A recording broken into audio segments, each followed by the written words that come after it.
Hey guys and gals, Doggo here. Now, I will be first to admit this, I love 40k, and I love Darktide. I played the game so extensively that I maxed out all 4 classes, and while the gameplay is enjoyable, it does have its issues. Now, before we move on, I'm going to address this. I'm not going to talk about the quote-unquote crafting system. Fat Shark has nearly a year to address this and they refuse to do it. No point beating on a dead horse at this point. Instead, I would like to suggest another way to improve the gameplay. A compromise, if you will. With that out of the way, let's get into the first topic. Now, any player of Darktide, be it a veteran or a newbie starting out fresh, you will know that to upgrade your weapons, you need plasteel. Problem is, to get plasteel, you have to win a match. A level, if you will. And the amount you got from one level is quite pitiful. To put it simply, getting plasteel is a really long grind and it is tedious. So what I'm suggesting to Fat Shark is to make new ways to grind and earn plasteel.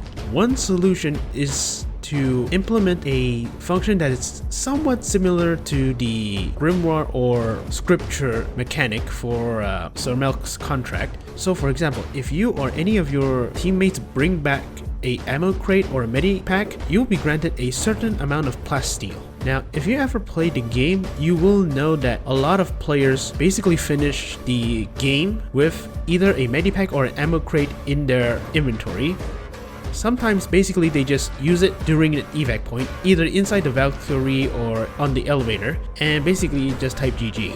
While that is kind of a good celebratory action, it's kind of wasteful. Instead, they could just keep the ammo crate and medipack and basically finish the level, and for every single medipack or ammo crate, we will get a certain amount of plasteel back. If you want a lore justification for it, well, it's easy. We are in a war. Easing logistics is always a plus. And to everybody who say, oh, these are heretical ammunitions and medipacks, we can't use this. Dude, we are currently on Atoma. There is a mission where we have to turn on the cooling system so that the factory can continuously produce Lehman Russ tanks on Atoma. I don't think a bit of chaos tainted ammo or medipack is gonna spook anybody. Also, as another layer of safety feature, you can also scale it up like with everything.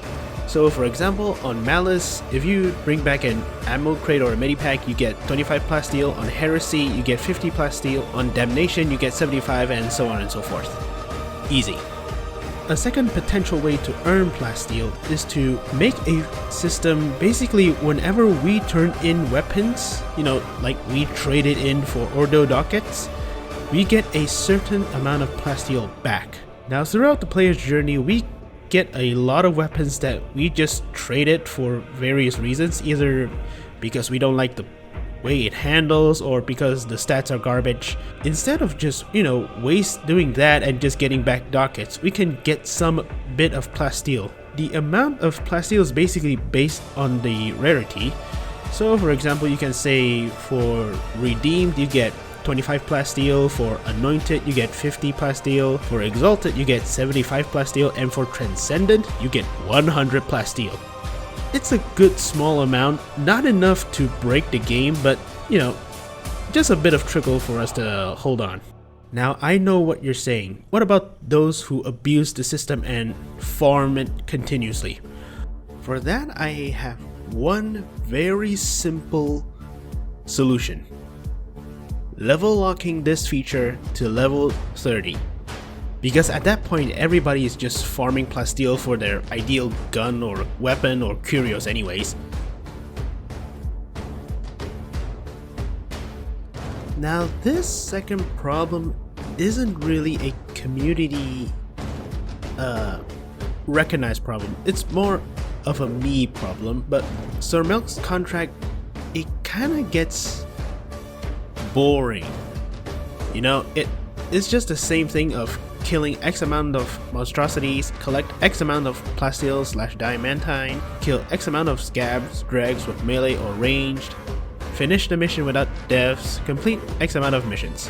It's good, but I'm hoping for, a lot more variety. So I'm gonna put I'm gonna put 3 possible solutions, like 3 extra mission ideas here. So for the first one, bring back item X Y amount of times. So for example, you have to bring back a health stem 5 times, 10 times, 15 times, or you can bring back ammo crates or medipacks. You can tie it with the plasteel, just for a bit of a double whammy. A bit of plasteel, a bit of milk bucks. On the lore side, you can say is Rannick wanting to stock up on stuff for a operation off screen. It's easy. A second potential mission is to finish a mission with 50% ammo. Let's just say Hadron noticed the supply of ammo is dwindling, so we must ration our ammo. So for this type of mission, you have to finish the mission with 50% or more of your ammo on your character. So for example, you are packing a revolver, you have to have either half or more than half of your gun. You can pick up ammo cans and ammo bags around the level. Just make sure when you reach the extraction point, you have 50% of your ammo on you. For the third one, this one might get spicier, it might be controversial, but it might make the game more, enjoyable? Exciting? So for this contract, I'm thinking about it to be this. Finish X amount of missions on Y difficulty with rarity Zek weapons. Now, a lot of the endgame players now go into missions with transcendent weapons and curios. That much is a fact. And if YouTube is to be believed, Ulrich Damnation is barely a challenge anymore, especially for those high level players. My thinking is that to keep things interesting, Fatshark can introduce a artificial challenge. Say Rannick is suspicious of someone in the warband and wants to test us. Or Brunt wants to test out a new batch of weapons. I mean, come on. Besides, this is the Inquisition here. Their motto is word for word, innocence proves nothing. Just because you work for them doesn't mean you're off the hook. To finish this contract, you must finish a certain amount of missions on the specified difficulty with the specified weapon rarity and type. Now the third problem is, well, a bit of an inverse to the plasteel problem. It's about Diamantine. The thing about Diamantine now is there is a lack of use for it. Yeah, sure, you can use it for crafting, but it uses so little of it that long-term players actually has tons of it on their account. To the point that a lot of players now basically just ignore Diamantine canisters in the field. But I believe I have a solution in the 40k lore. In the lore, Diamantine is actually used in ammo and armor production. So my potential solution for this is a 1 mission buff. Concept wise, it's the same as eating food in the canteen from the Monster Hunter series. By paying with Diamantine, the player can apply a 1 mission long buff to the character alone. They only buff themselves, they don't buff anybody else. And the moment they finish a mission, either by completing it or failing to completing it, the buff disappears, it's gone.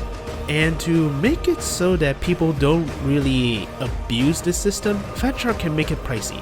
Say like 500 Diamantine per buff. A good starting buff will be the ranged weapons and toughness in accordance to the lore.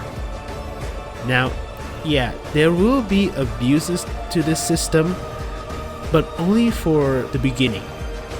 Because if you keep it at 500 Diamantine per buff, eventually their amount of Diamantine will go down.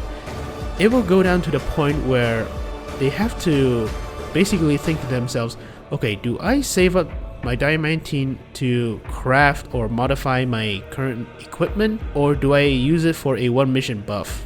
This system could potentially address the Diamantine problem and adding new stuff into the game for the player to use. So there's that. So these are my potential solutions to the game's problem right now. What do you think? Leave a comment below and potentially share your ideas on what could be improved with the plasteel problem and so on and so forth. Thank you all very much for watching, and I hope to see you guys and gals next time.